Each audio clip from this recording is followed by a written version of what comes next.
Hello, welcome everyone. It's an honor to be here today. It's our second LGBTQ plus health equity speaker series session. And today's focus is on transgender and gender diverse healthcare, brought to you by Accenture and CVS Health. We've got an exciting panel today for you all. So glad you've joined us. My name is Jessica Hallam. It's an honor to be here. I've been doing this work for the better part of 20 years.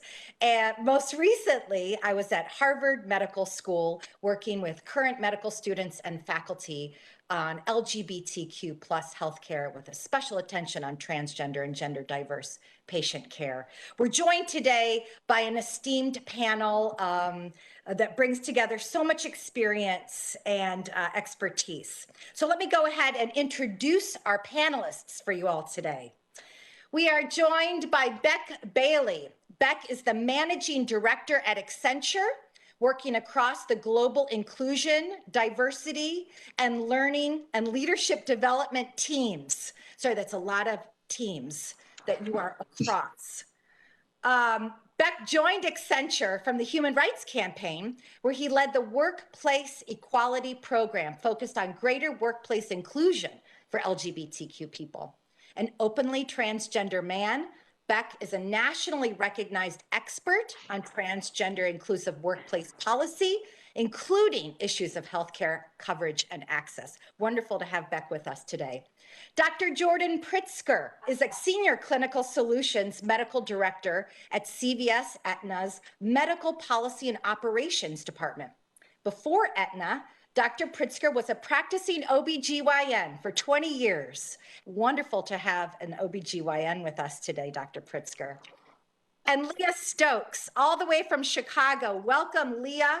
She is the executive assistant to the CEO of Howard Brown Health, an active member of the LGBTQ plus community for over 25 years as both an entertainer and community health worker.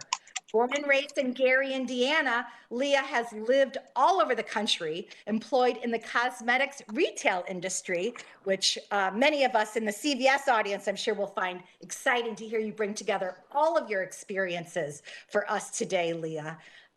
Wonderful. So let's get started and talk about why are we here today. I wanted to give a little bit of background and a little bit of context for why this is such a pressing, important conversation, why it's so urgent that you're all here. I wanted to start off by reminding us all what we already know, which is that transgender and gender diverse people have existed all throughout history in every culture, in every place. But this incredibly diverse and vibrant community still encounters many misconceptions and barriers to affirming healthcare. Recently, our friends at the National Center for Transgender Equality in their survey reported that nearly 40% of those who identify as transgender and gender diverse in the United States have attempted suicide at some point in their lifetime. Now, I know this is alarming for any population, but it's most urgent for us today as we think about the role of healthcare in helping to address this alarming issue.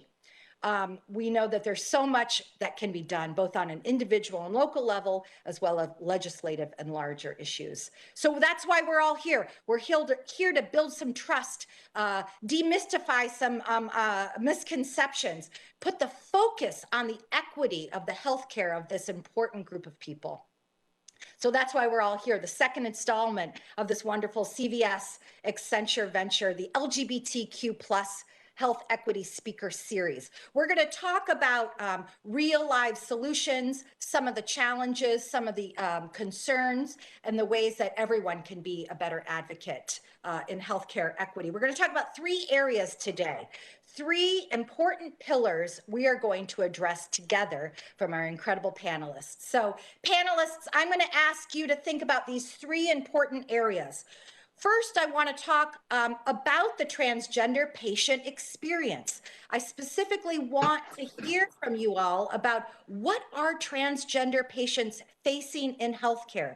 What are some personal stories you've heard? Some of the challenges? What are some of the barriers we know that transgender patients are facing?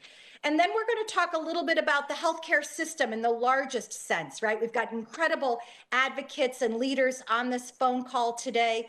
Let's talk about the larger systems and structures in place that are both barriers and concerns for transgender patients, but also where are some of the areas for where we can make improvements today in the healthcare system.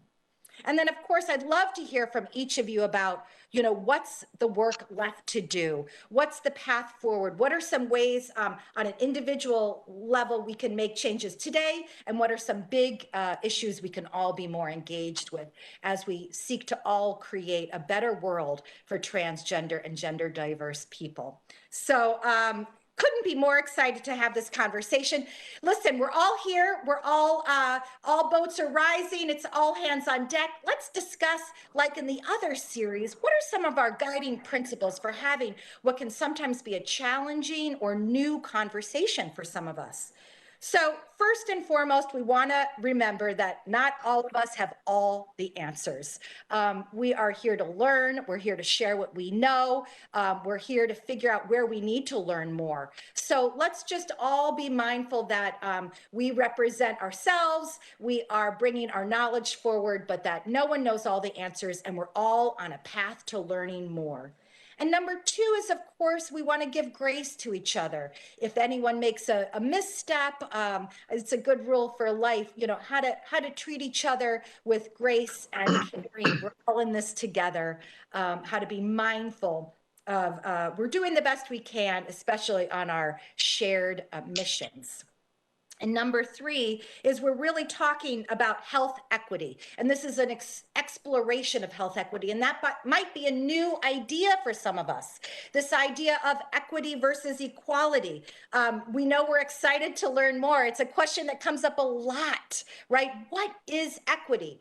And one of the ways that we're using that in this web series is to think about equality as the idea of treating everyone the same, right? That the same distribution and access of opportunities and resources. So equality is this idea of the same, and equity is really being mindful of what do people actually need? How can we make sure that the resources and opportunities are actually meeting people where they're at? And that's a perfect starter for this conversation. That's really what we want to learn more about. What do transgender patients need? So there's our framing. There's our challenge for the day. I'm excited to start off with talking a little bit more about why we're all here and thinking about some of the challenges. Leah, at the top of this webinar, I told everyone a little bit about your history and where you come from. We know we're living still in the middle of a global pandemic, so you have a lot of experience in the middle of this pandemic, as well as a lifetime experience working and living in this community. Tell us more about the challenges that the transgender community is facing today. Well, one of the things that I would like to speak about is access to gender-affirming hormone therapy. I know that I always tell people that one of the social determinants of health is zip code. And I can only speak for Black trans women because I identify as a Black transgender woman. But it's so important that Black transgender women have access to hormone therapy. Not only is it affirming, but it can also be life-saving. Living in certain zip codes in a densely populated city and having access to hormone therapy, like I said before, is also affirming, but in instances of traveling through spaces and moving around, and this can be a matter of life or death. So we know that hormones help the person to present or look more like they authentically feel inside. So if the inside matches the outside, then they are able to safely navigate spaces in instances where this could be a matter of life or death, depending on where they live. That's why I say that one of the social determinants of health is your zip code. So I'm a huge advocate for Black trans women to have access to these hormones. That's such a wonderful point you made about the inside and presentation and internal sense of gender identity Mhm. being an issue of safety, right? And so it's so important for people to understand that difference between gender presentation and gender identity, Mhm. affirming someone's gender identity, helping them present the way that they would like in the world.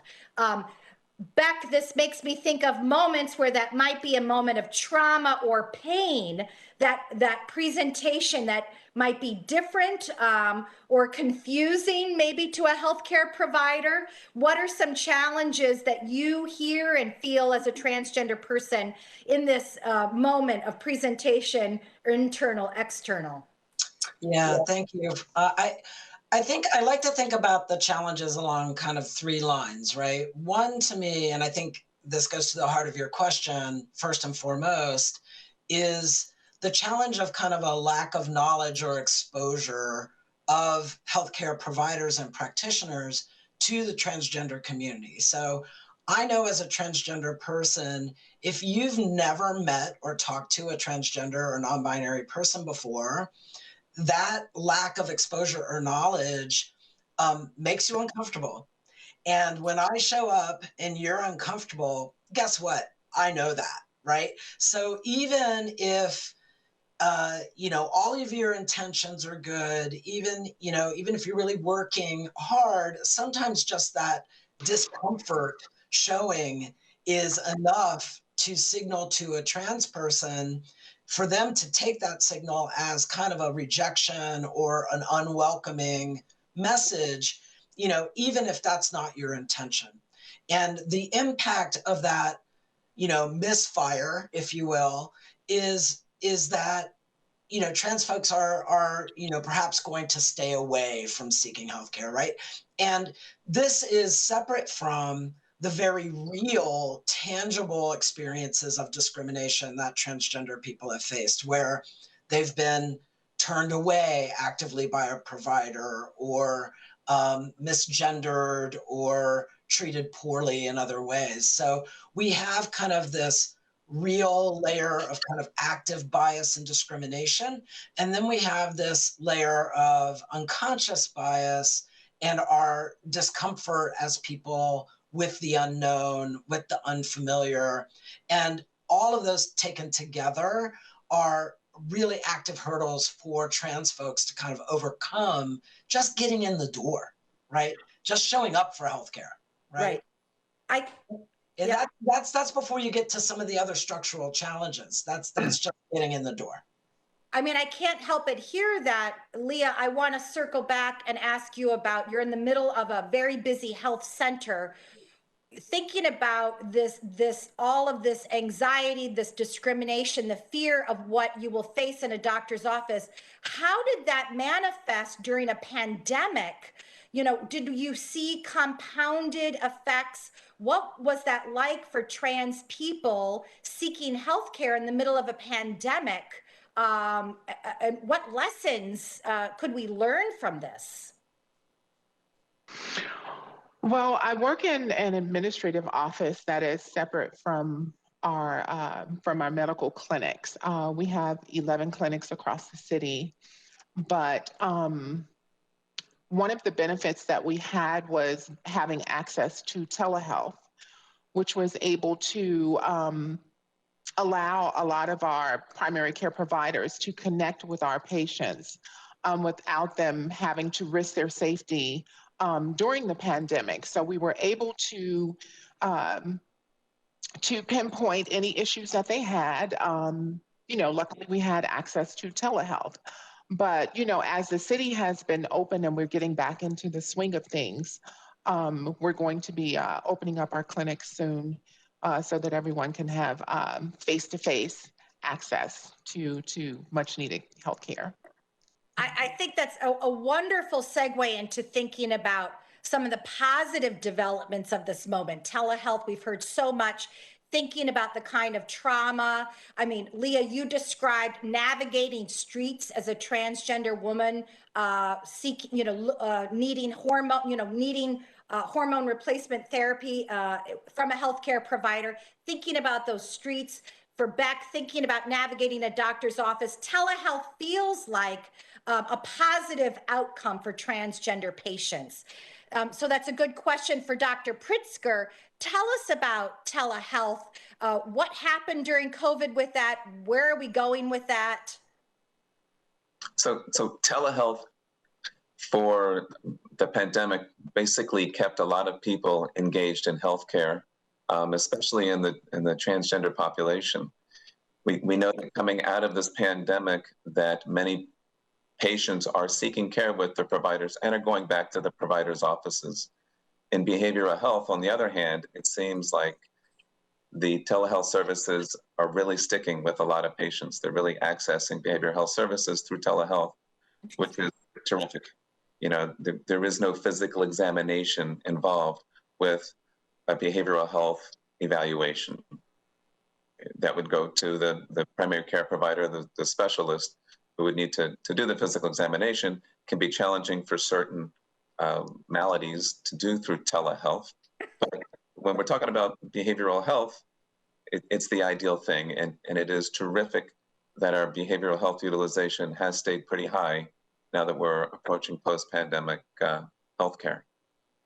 That is exciting. What other positive outcomes, thinking of maybe before the pandemic or as we're looking forward, what are some other ways that we think transgender medicine is working well? Let's talk about some of the ways that when it works well, what does it look like? Well, I want to note a couple of developments I think that are more recent and important to elevate here. One would be, I said that there are a couple of different challenges, and some of them are logistics, right? And in the logistics space, one of those in the United States is healthcare, because we receive healthcare insurance coverage, and because most of us receive that coverage through our employer, then we really needed progress in the space of employers intentionally including transgender inclusive coverage in their insurance policies. So one great big shift in the last 12 years is the expansion of employer provided insurance that covers trans related medical needs. And that's, to just give you a scale of that, in my work with the Human Rights Campaign, we measure that, right, in the Corporate Equality Index. In 2009, there were 49 employers who had that inclusive coverage, and today there are nearly 900. And that is a sea change shift, right, that also influenced other areas of public policy. So you have, the work through Medicare and Medicaid to expand benefits. There was just a recent announcement by the Veterans Administration on coverage just recently. There's Section 1557 of the Affordable Care Act, and while that gets kicked around a little bit, it has made a real big change in just making sure that people have the financial access through their insurance coverage to get services. So that's one really big bright light. I think along with that is seeing things like, even Jessica, your former role at Harvard Medical School, where you have medical schools paying attention to, in the education process, LGBTQ health, and specifically transgender and gender diverse health, and thinking about that back at the point of where we're training doctors and nurses and other healthcare providers, rather than once they're out, roaming free, right? And so these are really important progress points. I think there's still a lot of work to do in both of these areas, but really, meaningful progress for the community in opening up access. Yeah, I agree with you. Once a doctor is cooked, it's hard to go back. Leah, I want to ask you a little bit more about especially trans women's healthcare needs. You talked about hormones. I know there's so much more to creating a holistic, affirming healthcare for trans women. What else do we need to know to make a trans woman's life better? Well, one of the things that we do here, I think it's important that a lot of PCPs understand the importance of providing a safe space. And that takes away a lot of the layers of anxiety that trans folks walk around with on a day-to-day basis. One of the things that we have here at Howard Brown is our after hours program. This is a program that is inclusive for trans folk, no matter how you identify in the spectrum. You're welcome to bring a guest with you for support, but beyond a certain room, or beyond a certain point, you have to be trans to access the space. So for instance, if someone is, one of the things that we provide are access to needles, and we also provide food. And we also have a transgender affirming closet that people can go and, kind of shop for clothing for. But if someone is in that area, and say, for instance, a MA will come out into the space and say, hey, we're looking for this person for their medical appointment. And they have to go and get someone who is trans identified to go into that space to get that person, because we want to provide as safe a space as possible for our participants. I think it's paramount to know that providing a safe space is important. That's wonderful. Dr. Pritzker, what are some other healthcare needs that transgender patients have? Beyond access to healthcare?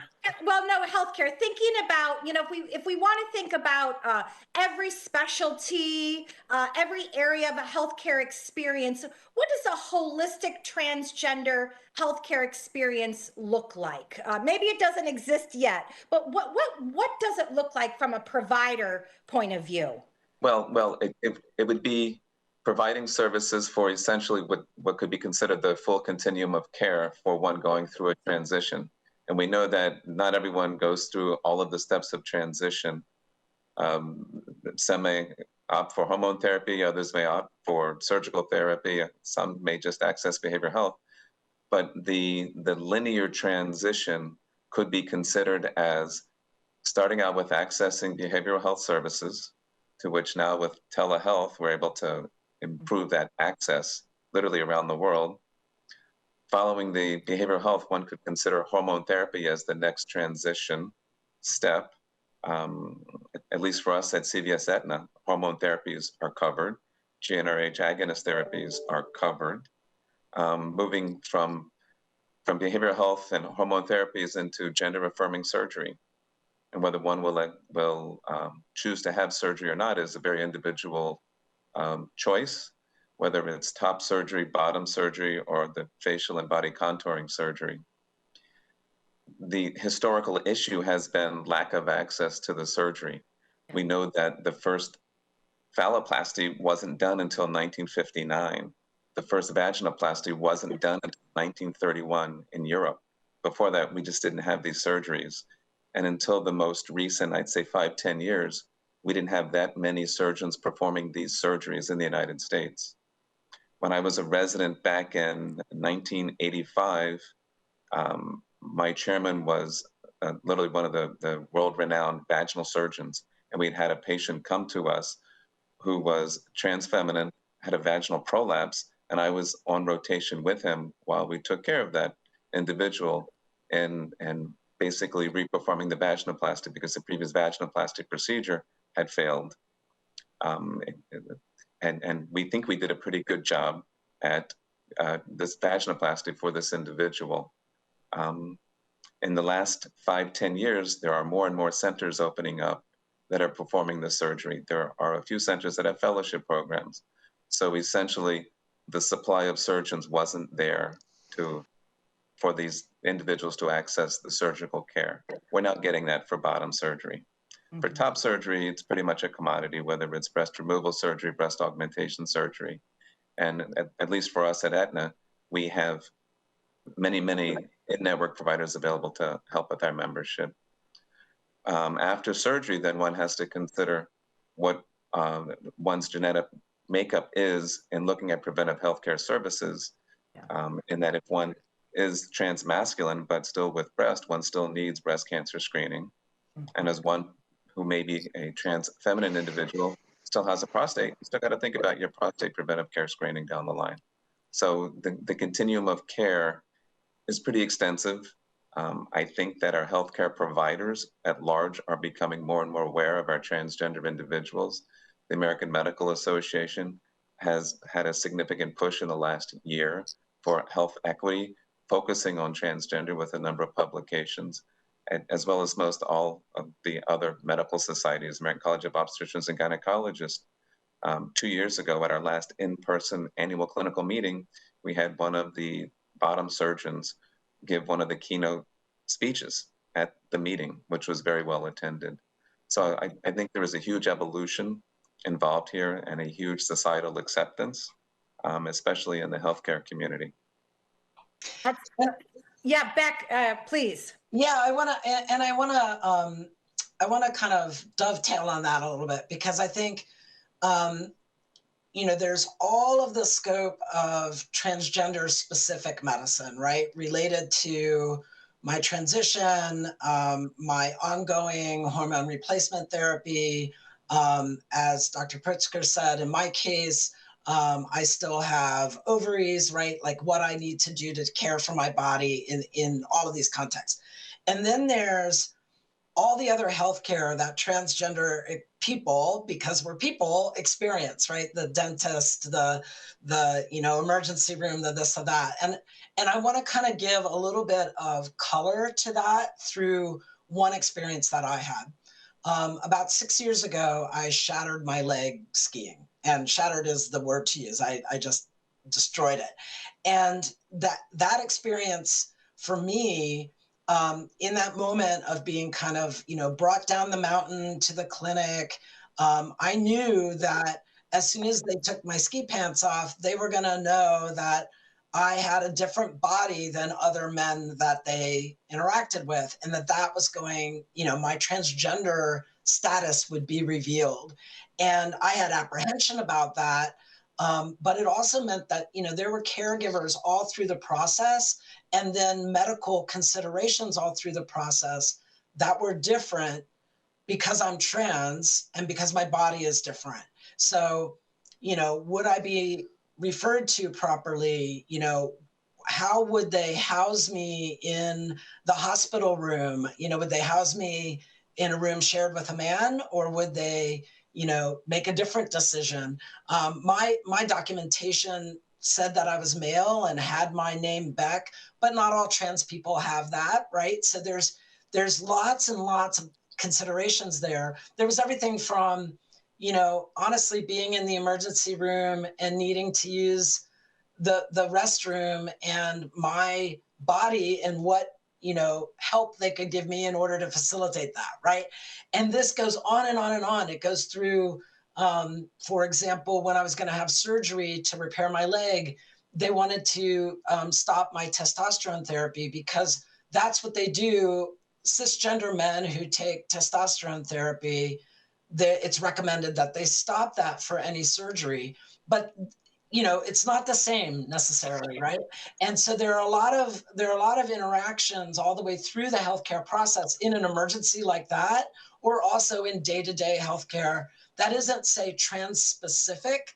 But in order for me to have a positive experience and the best possible healthy outcome, I need to know that you're going to be comfortable with my name and my pronouns, and you're going to, if you don't know about drug interactions that you're open to learning and asking and going and seeking a consult, because that's what holistic healthcare looks like to me, right? Where we've got trust, we've got a relationship.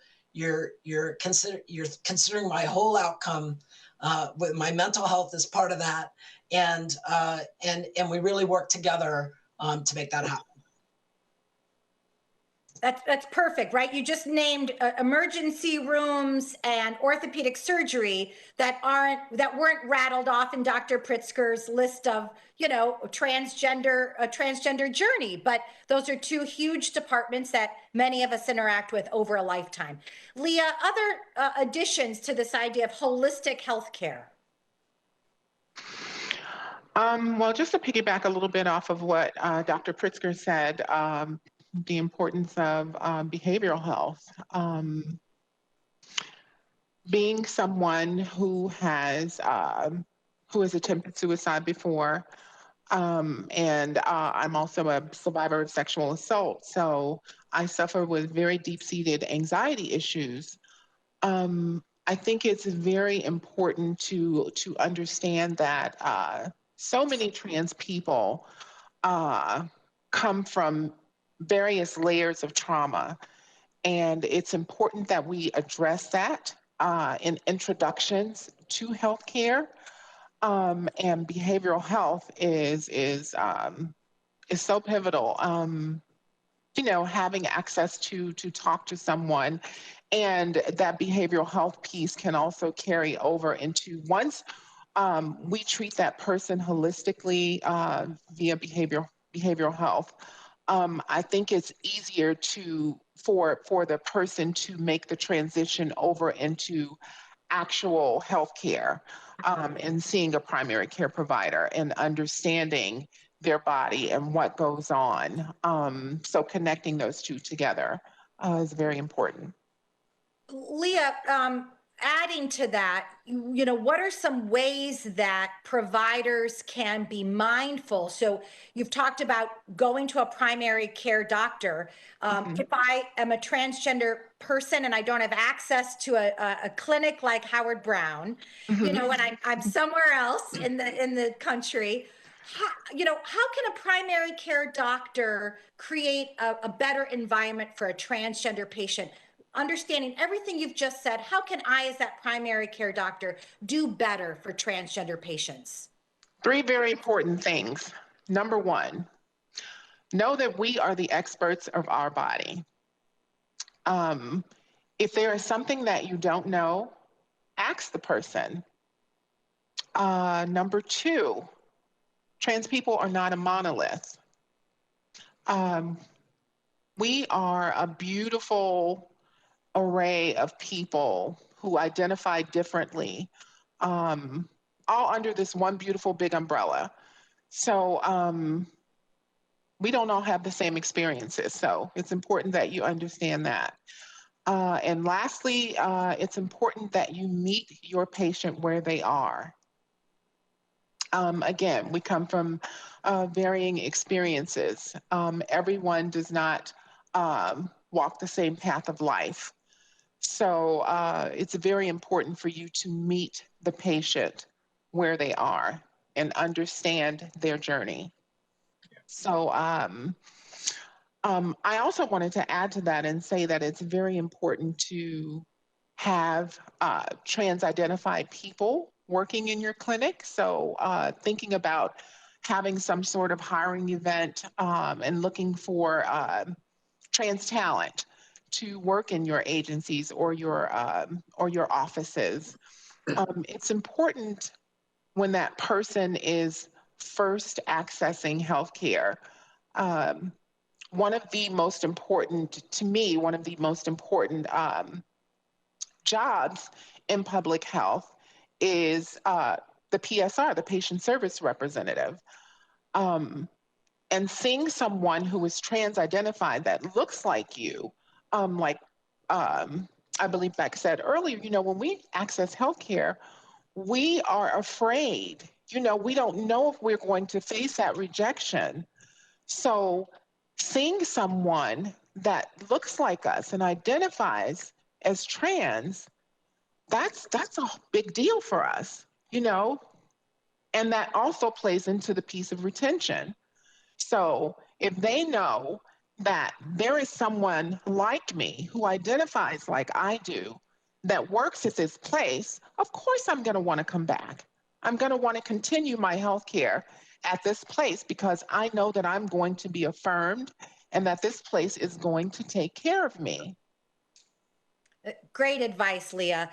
Back, I'm going to ask you to jump in there a little bit. You've worked so much about transgender inclusion in workplaces, thinking about advice for our audience about transgender folks in the workplace. Yeah, I mean, it's a broad topic, obviously, and there are a lot of things to consider. In terms of health equity, I think first and foremost, folks should look into their policies of insurance coverage and things like parental leave and fertility benefits, and even short and long-term disability insurance. All of these things can have uh, discriminatory caveats that exclude transgender people in different ways, and it's important to eradicate those and open up coverage and access for trans folks. And then in terms of workplace policies or practices that support an inclusive workspace, I think it's similar to what we're talking about in like an inclusive doctor's office, for example.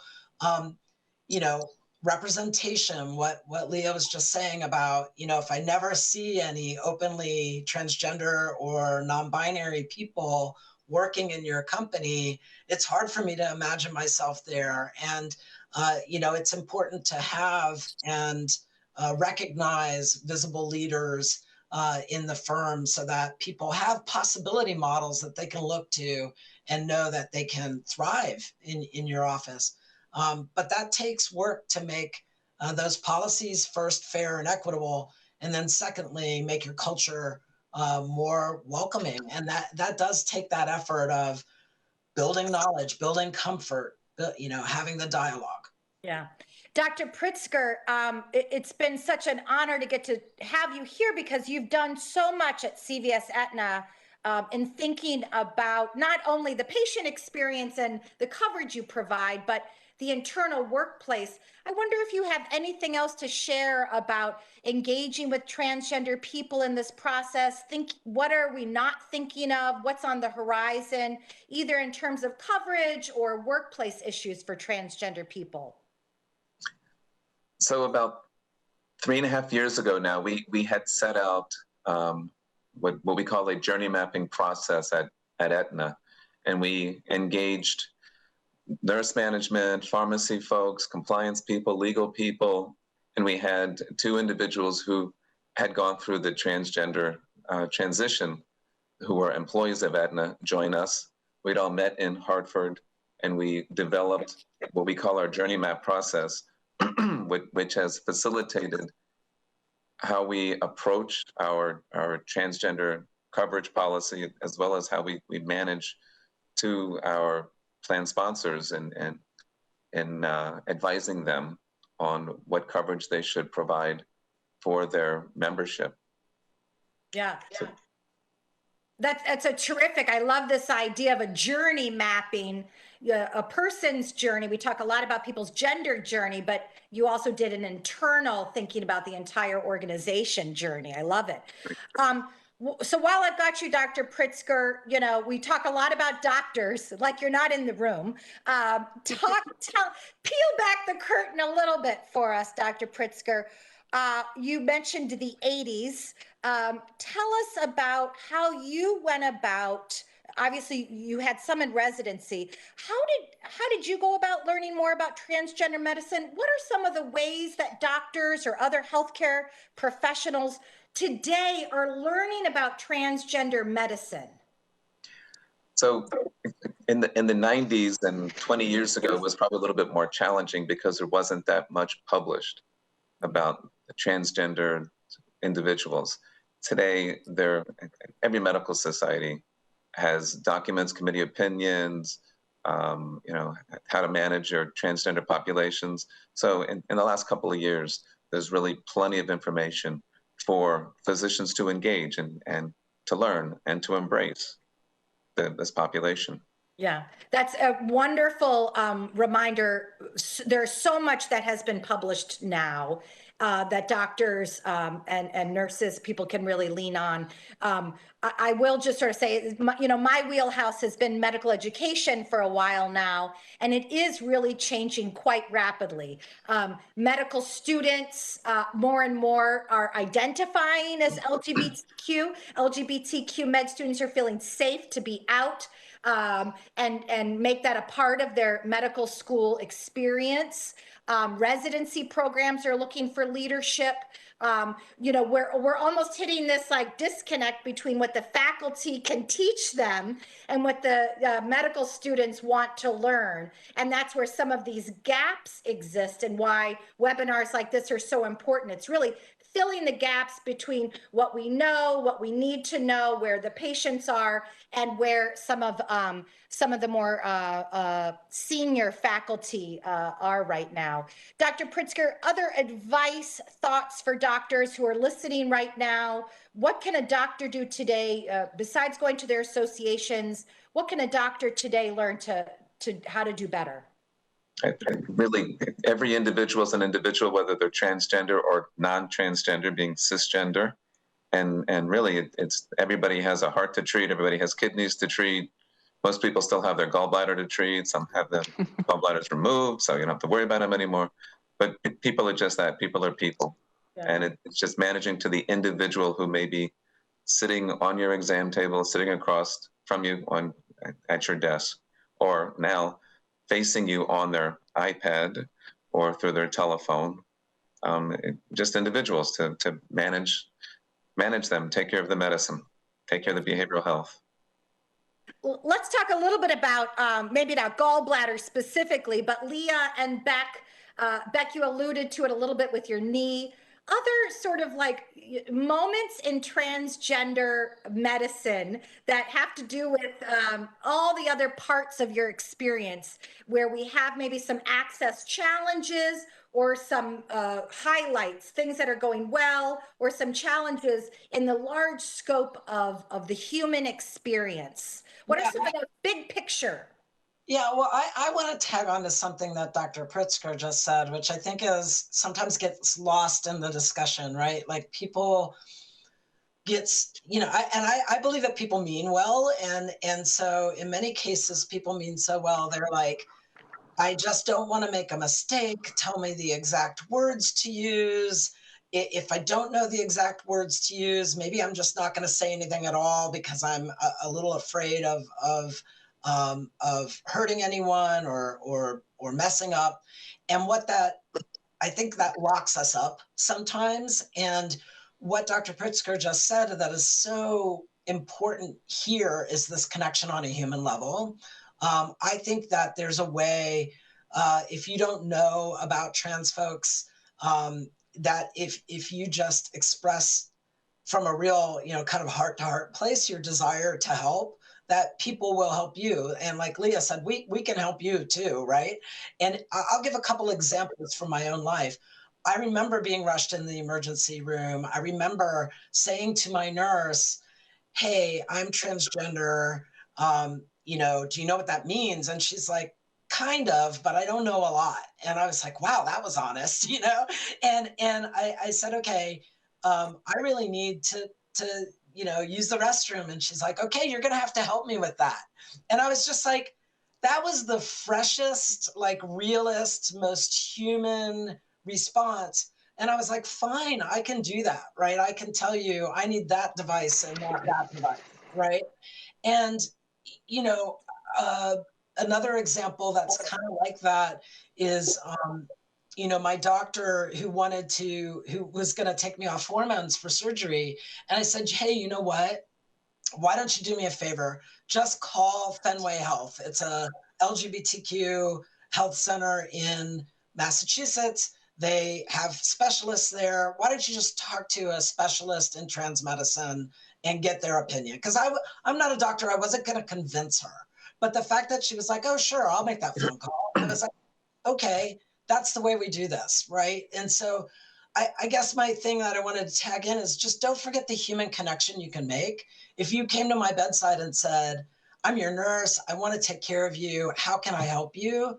That's a human to human approach that people can respond to. How can I help you? That's a powerful, easy, small way we could all do this. Leah, other thoughts on the bringing the human into healthcare? Yeah, at the end of the day, it's just all about helping that person and just practice humanity. Try being a good human being, without even considering, if this person's gender identity or gender expression. First and foremost, they're a human being. So why don't we all try to practice humanity? And I think leading with that first will help us in the long run. Yeah. What are some ways I wanted to end today talking about some other tangible ways? I love this "how can I help you" line. Some other tangible ways, intentional, either in the larger healthcare systems, that daily, that moment interaction, that we can improve healthcare for transgender people right away. Dr. Pritzker, I'll start with you. What are some tangible ways that we can improve the experience for transgender people? I think education is probably the foremost issue, whether it's for physicians to be educated, all healthcare providers to be educated, and even for just patients at large to be educated and understand about variations of people, variations of humanity, and how one is in our society, and whether all will accept everyone or not. That's not up to me, not up to us. That's up to every individual. But just to accept that people are different, and to learn from everyone. That's wonderful.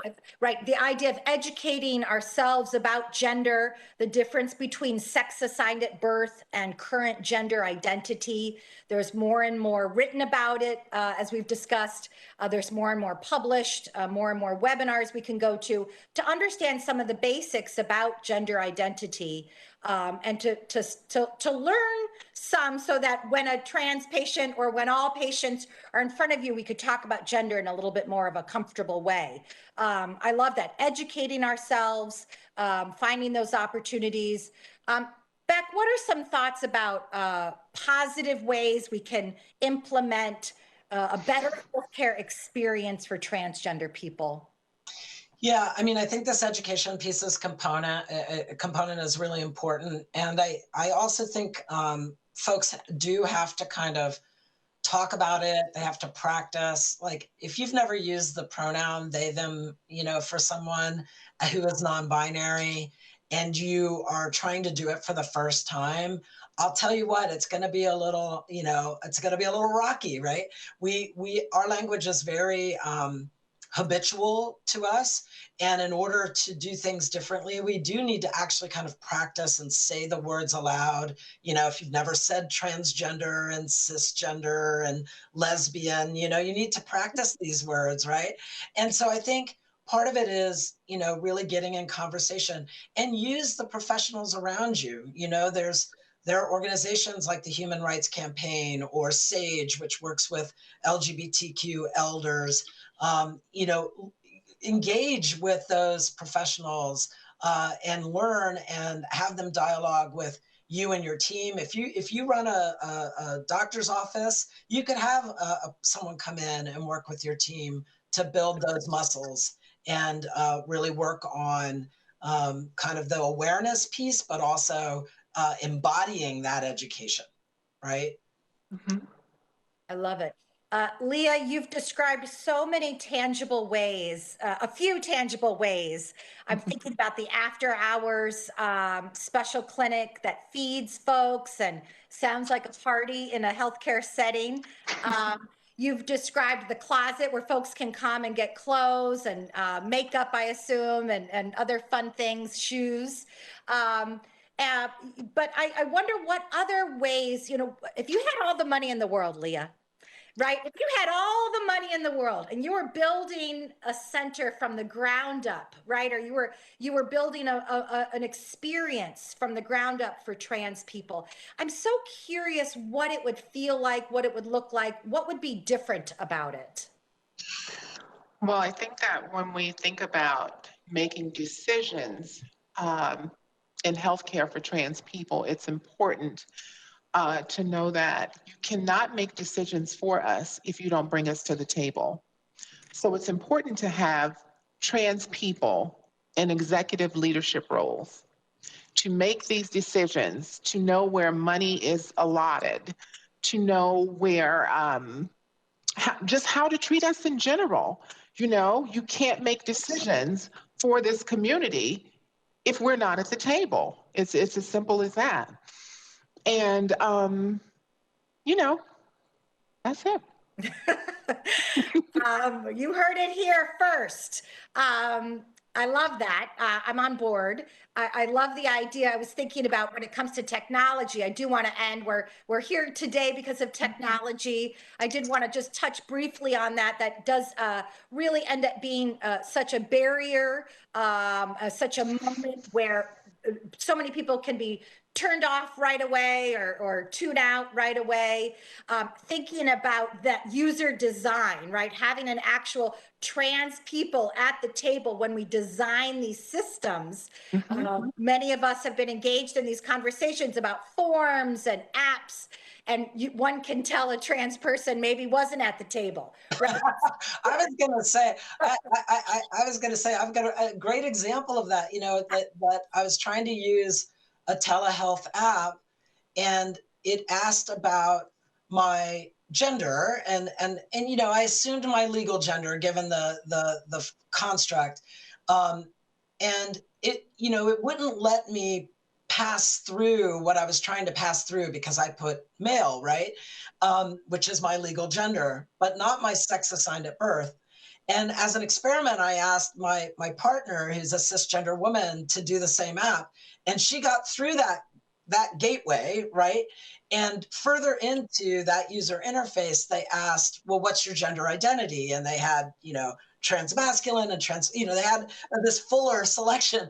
And unfortunately, you know, the intent, you can see the intention is good to be inclusive, but the user design, the experience of the patient was actually very limiting. And they didn't really intend that, right? And so I think that's to Leah's point, you know, nothing for us without us, right? You know, got to be at the table, because I think if a trans person had been, you know, beta testing that with them, they would have solved that pretty early on and figured that out. So, you know, and I think that's true of all populations and, you know, medicine in general. We need a greater pool of patient experience as we're thinking through what are the implications for all kinds of people and from different marginalized populations as they experience the healthcare system. Yeah. And I also just wanted to throw in that, you know, a lot of, I think it's important that we are open to the option of holistic healthcare, or looking at holistic healthcare when we treat trans folks.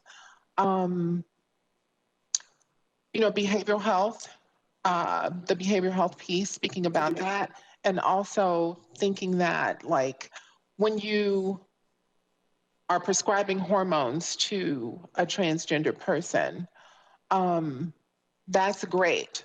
But if they don't have a refrigerator or an apartment to store those hormones in, then you know, where do we go from there?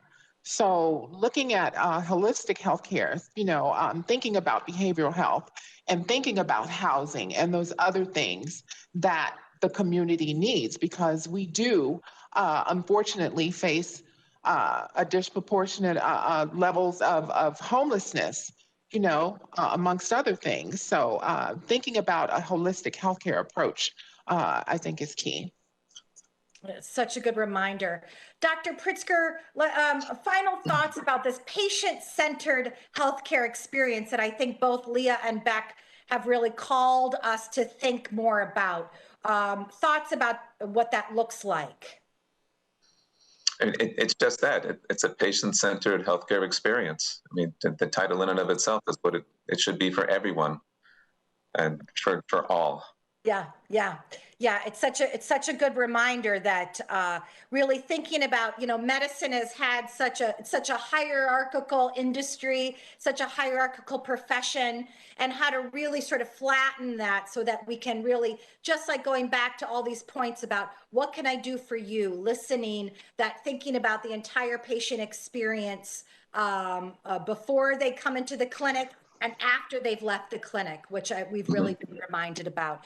So as we wrap up here, everyone came today, everyone is watching this because they do want to do better for transgender people. Most people watching this are probably in the healthcare space, but maybe not. They could be advocates.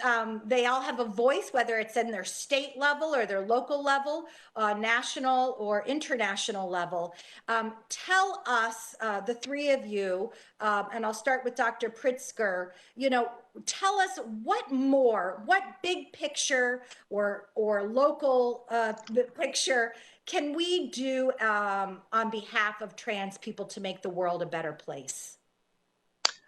Just remember that trans people are people and have healthcare needs, as everyone does, and just approach everybody with equity and equality. I mean, that's really the key. Yeah. Great. Wonderful. People first. Beck, final thoughts?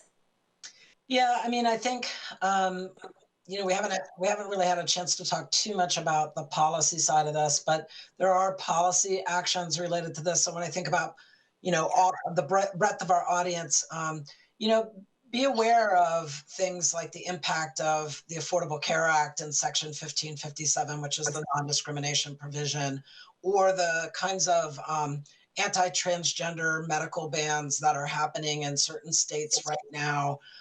There's still a lot under kind of legal access and legal protections for transgender people that relate directly to their medical care and health access. Great. So getting more involved in policy and legal issues affects patient care. Leah, I'd love to ask you for some final thoughts, final call to action for all of us, how we can support transgender people. Yes. So I used to work as a makeup artist. And some years ago, when I was living in the southern part of the US, I used to work for MAC Cosmetics. And I happened to be doing a makeup application on a woman one day at work. And an individual walked in, two friends of mine, and one friend of mine, and they had a friend with them who was in the beginning stages of their transition. And the woman whose makeup I was doing, she had some pretty disparaging comments to make about this person who was at the beginning of her transition. And I stepped away for a moment to get some products and, of course, remained professional and completed the makeup application. And after I was done, of course, she purchased products and, she loved the work that I did. And I pulled her to the side and I said, I just wanted to let you know that I am transgendered, just like the person that you were saying those nasty things about. And what I want you to understand is you never know who you may meet in life. You never know who you're going to come across. That person just may happen to be trans. What I want you to take from this is to know that every human being, no matter how they look, no matter how they identify, no matter what color they are, everybody deserves respect. She was, of course, surprised to know that I was trans, but she took it as a learning experience. And that's what I want people to know. We're just human beings. So just treat people with simple respect. Everybody deserves respect and kindness. That's a wonderful note to end on, to close this wonderful speaker series session. Thank you all so much for joining us. I really want to thank Accenture and CVS Health for putting this together. I hope that everyone will check out the Transgender Healthcare Toolkit that has lovingly been put together, and we'll take this call to action forward. Thank you all so much for joining us, and let's do this again soon.